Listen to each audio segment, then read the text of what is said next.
शिवेन वचसात्मा गिरिशाक्षावतामसि यथा नः सर्वमेक्षगते अयक्ष्मगं सुमना असते अध्यवाचदति भक्ता प्रथमो दैव्योऽभिषजे अहेगुश्च सर्वाञ्जम्बयन् सर्वाश्च यातु धान्यः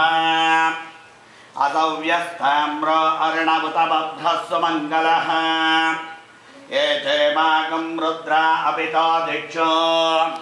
सिता सहस्रतो वैशाखं हेडयीमहे असव्यो वसर्पते नीलग्रीवो विलोहितः उतैनं गोपा अदृशन्नदृशन्नुदहार्यः